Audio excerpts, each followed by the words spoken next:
আসসালামু আলাইকুম। ডিসি সার্কিটের খুবই গুরুত্বপূর্ণ একটি টপিকস বা মানে বিষয় নিয়ে আজকে আমরা আলোচনা করব যে আমরা মানে এই জায়গায় ম্যাক্সিমাম এই ম্যাথগুলোর ক্ষেত্রে ভুল করে থাকি। ঠিক আছে? যার কারণে বিভিন্ন প্রতিযোগিতামূলক চাকরির পরীক্ষা বা যে কোনো সেমিস্টার পরীক্ষায় হোক অনেকটা পিছিয়ে যায় সিম্পল একটা বিষয় না জানার কারণে। তো আসলেও বিষয়টা কি? দেখুন যে বিষয়টা হলো এই যে এই জায়গাটা একটু খেয়াল করেন যে এটা এইখানে সরাসরি দাগ আছে, তার মানে এখানে অবশ্যই কানেক্ট করা আছে। এইরকম দাগ থাকলে এটা কি ফর্মুলা হচ্ছে বা মানে কিভাবে এটা মডিফাই করতে হবে সেটা আমরা দেখবো আজকে। আর যদি এরকম দাগ থাকে মানে এখানে একটু ওভারল্যাপ করা, তার মানে এইখানে এটা সরাসরি কানেকশন করা নেই। এইখানে আপনার হলো যে এটা মানে ওভারল্যাপ আছে, তারটা উপর দিয়ে আছে, ঠিক আছে, অর্থাৎ এখানে ডিসকানেকশন অবস্থায় আছে, কিন্তু এইভাবে থাকলে সেখানে কানেকশন অবস্থায় আছে। তো আমরা এখন এটারে কি করব যে এই সার্কিটটা এরকম থাকার কারণে আমরা এটাকে এখন মডিফাই করব, ঠিক আছে। তো কিভাবে মডিফাই করব সেজন্য আমাদের প্রথমে একটা বিষয় জানা প্রয়োজন, সেটা হলো যে পয়েন্ট মেথড, ঠিক আছে। পয়েন্ট মেথডে আমরা যদি ধরি যে পয়েন্ট ধরে যদি আমরা ম্যাথ ক্যালকুলেশন করি বা সার্কিটগুলোকে মডিফাই করি সেই ক্ষেত্রে কিন্তু এগুলো সহজে হয়ে যায় এবং ভুল হয় না বললেই চলে। তো দেখুন যে এই রেজিস্টারের মধ্য দিয়ে প্রথমে এটা হলো এ, যেহেতু আমি এ বি সি ডি দিয়ে সার্কিটগুলো দেখেছি এই জন্য এ না দিয়ে আমি এটাকে ক প্রান্ত দিলাম, ঠিক আছে, আর এটাকে আমি দিলাম খ প্রান্ত।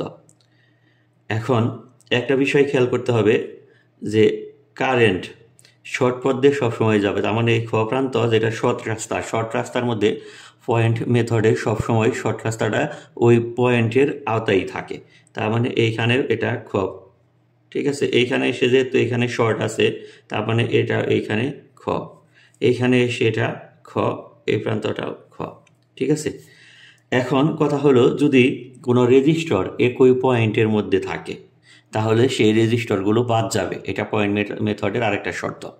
তাহলে একটা বিষয় খেয়াল করুন যে এটা ক এবং খ এর মধ্যে আছে, এটা থাকবে, ক ক এর মধ্যে আছে থাকবে, ক ক এর মধ্যে আছে থাকবে, কিন্তু এই যে খ এবং খ এর মধ্যে আছে তার মানে এটা ক্রস।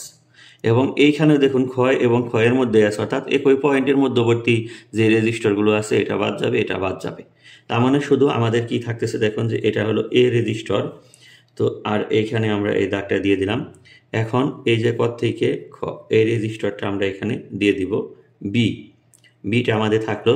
তারপরে কদ থেকে খ, এটা ওই ওই মানে প্যারালালি হয়ে যাচ্ছে, তো সমস্যা নেই। এই যে দেখুন যে এখন আমাদের একটা বিষয় খেয়াল করতে হবে, এই যে যে দাগটা, এই দাগটা মানে এই দাগটা এই দিক দিয়ে আইসা আমরা এই দিক দিয়ে নিয়ে যাব, ঠিক আছে। তাহলে সবগুলো রেজিস্টরকে যদি এই যে খ থেকে খ, এটা কিন্তু বাদ, এটাও বাদ, ঠিক আছে। তো তাহলে এগুলো সরাসরি কিন্তু আমাদের দেখুন যে এই তারগুলোকে যদি আমরা সোজা করে দিই, এগুলোকে যদি সোজা করে দিই তাহলে এটা ক থেকে এটা ক প্রান্ত, এটা ক প্রান্ত খ খ, এই ক খ এর মধ্যে আরেকটা থাকতেছে ডি, এটা আমরা পাচ্ছি। আবার ক খ এর মধ্যে আরেকটা পাচ্ছি আমরা কোনটা, সি, এটা ক খ, ঠিক আছে। তাহলে দেখুন এই রেজিস্টার সবগুলো কিন্তু বাদ হয়ে গেল শুধুমাত্র এই ইন্টার কানেক্ট থাকার কারণে, ঠিক আছে। তাহলে এইখান দিয়ে আমরা তারটাকে সোজা করে যখন দেই তাহলে এই যে ক্ষয়ের মধ্যে আছে ইটা বাদ যাবে, তার মানে আমরা শুধু পাচ্ছি কি এ বি সি ডি, এই তিনটা রেজিস্টরই আমাদের থাকতেছে আর এ সহ চারটি। এখন আমরা এর ইকুইভ্যালেন্ট রেজিস্ট্যান্স ইজিলি বের করে নিতে পারবো, ঠিক আছে। সেই ক্ষেত্রে কি আছে, আর ইকুইভ্যালেন্ট রেজিস্ট্যান্স পেতে গেলে এ আছে সিরিজে, বাকি এ বি না এ বি সি ডি সবই আছে প্যারালালে, ঠিক আছে। এটা অ্যান্সার চলে আসবে। আমি মান না বসিয়ে জাস্ট আপনাদের সিস্টেমটা একটু দেখালাম বা বুঝালাম কিভাবে মডিফাই করবেন। এখন এইখানে আমরা যদি আসি তাহলে সেই ক্ষেত্রে আমরা কিভাবে মডিফাই করব এই সার্কিটগুলোকে, ঠিক আছে, এটাও কিন্তু আমাদের জানা প্রয়োজন।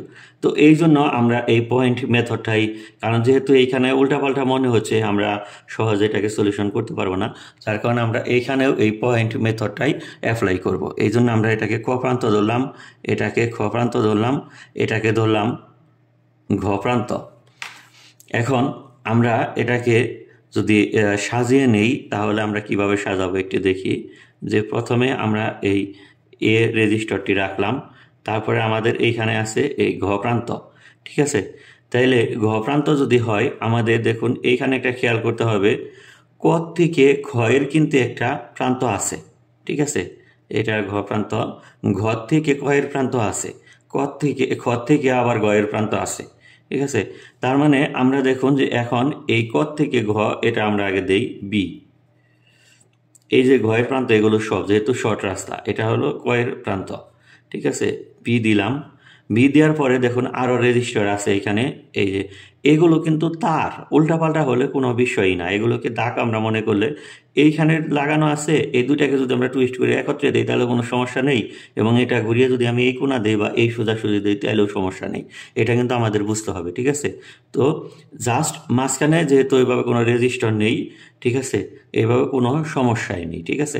তার মানে আমাদের এইখানে এই ক থেকে ঘ আরেকটা রেজিস্টার আমরা পেলাম, সেটা হলো ডি, এটা ঘ ক, ঠিক আছে। ম্যাথ করার ক্ষেত্রে এগুলো এভাবে দেওয়ার দরকার নেই, জাস্ট আমাদের বোঝানোর জন্য, এবং আপনারা যখন নিজেরা প্র্যাকটিস করবেন তখন এটা এভাবে দিয়ে সহজে বোঝার জন্য করতে পারেন। এখন তার মানে দেখুন যে আমার ক থেকে ঘয়ের যে রেজিস্টারগুলো ছিল সেগুলো কিন্তু ফুলফিল হয়ে গেল। এখন আছে কি ক থেকে খ আর খ থেকে গ। তার মানে আমরা যদি এখন এইখানে একটা পয়েন্ট খ নেই, তাহলে আমি কিন্তু ক থেকে খ এর একটা রেজিস্টার বের করতে পারতেছি, ঠিক আছে। ক থেকে খ এর একটা রেজিস্টার বের করবো কোনটা, এই যে এটা সি, সি একটা প্রান্ত বের করলাম। এখন দেখুন যে এইখানে এই খ থেকে গ এর আছে সেটা হলো কি ই, ই আছে, আবার খ থেকে গ এর আছে জি এবং এইচ, জি এবং এইচ, জি এইচ, এটা ঘ ঘ। তো এখন এই দুটা কিন্তু আবার প্যারালাল, মানে এই দুইটা সিরিজ হয়ে অর্থাৎ জি এইচ হয়ে এইখানে প্যারালাল হয়েছে ই এর সাথে, ঠিক আছে। তার মানে এই সার্কিটকে আমরা আরও ছোট করে কিন্তু সহজে আরেকটু লিখতে পারি, সেটা হলো একটু বোঝানোর জন্য যে ক্ষয়ের প্রান্ত এখানে ই একটা রেজিস্টার আসে, সেটা হলো কি ই প্যারালাল জি প্লাসের এইচ, ঠিক আছে। তো এইভাবে কিন্তু রেজিস্টারকে আমরা আরও ছোটো করতে পারি, তারপরে এগুলো যেটা সিরিজ প্যারালাল এইভাবে করে আমরা আর ইকুইভ্যালেন্ট কিন্তু সহজেই পেতে পারি। তাহলে দেখুন যে এই সামান্য জিনিসটার কারণে অঙ্কের মোড এবং রেজাল্টও কিন্তু চেঞ্জ হয়ে যাবে। তো এটা কিন্তু অবশ্যই আমাদের খেয়াল করতে হবে ডিসি সার্কিটের ম্যাথগুলো, সিরিজ প্যারালাল বা মিক্সড সার্কিট ম্যাথগুলো করার ক্ষেত্রে। তো আবার হলো যে আমরা এই ম্যাথটা যদি পয়েন্ট মেথড ছাড়া করি তাহলেও কিন্তু ইজিলি আমরা করতে পারি, ঠিক আছে। এই কানেকশনটা এরকম ওভারল্যাপ থাকার কারণে মানে কিভাবে দেখুন যে এগুলো যেহেতু তার, ঠিক আছে, এই কানেকশনটা আমরা এইখানে নিয়ে এসে দিব আর এটাকে ঘুরিয়ে এইখানে নিয়ে এসে দিব, তাহলে কিন্তু সার্কিটটা সহজ হয়ে গেল। কিভাবে সহজ হলো একটু দেখাই, যদি দেখুন যে এই পয়েন্ট মেথড ছাড়া, জাস্ট পয়েন্ট মেথডের বিষয়টা ক্লিয়ার করার জন্যই আমি এইখানে আপনাদের এইভাবে দেখিয়েছি। এটা জটিল মনে হতে পারে, কিন্তু এটা যাতে পয়েন্ট মেথডটা আপনাদের কাছে ক্লিয়ার হয়। তো আমরা এখন এটাকে পয়েন্ট মেথড ছাড়া যদি করি তাহলে দেখুন যে এইখানে এ আছে, এই প্রান্তটা এখানে আমরা বিটা দিয়ে দিই, বিটা দিয়ে দেওয়ার পর এই রেজিস্টারটা, এই ডি রেজিস্টারটা আমরা সোজাসুজি করে দিব, ডি রেজিস্টারটা সোজাসুজি করে দিলে সি রেজিস্টারটা মাঝখানে থাকতেছে। এখন আমরা আবার এই ই রেজিস্টারটাকে সোজাসুজি করে দিব, সোজাসুজি করে দেওয়ার পরে তারপরে এফ রেজিস্টারটা থাকতেছে আমাদের এফ ই, এটা হলো কি বি এ ডি, ঠিক আছে। তারপরে আমাদের এই জি এবং এইচ রেজিস্টারটা আমরা পাচ্ছি এখানে। তাহলে এটা কিন্তু সোজা করে নিও না, এই সামনে এটা সিরিজ, এর সাথে এগুলো প্যারালাল, তারপরে এটা সিরিজ, এটা প্যারালাল হয়ে আর ইকুইভ্যালেন্ট হয়ে যাবে, ঠিক আছে। এটাও কিন্তু সহজ পদ্ধতি। তো আশা করি বিষয়গুলো বুঝতে পারলেন। আজকের মতো এখানে বিদায় নিচ্ছি, নেক্সট অন্য কোনো টপিক্স নিয়ে আসবো। আল্লাহ হাফিজ।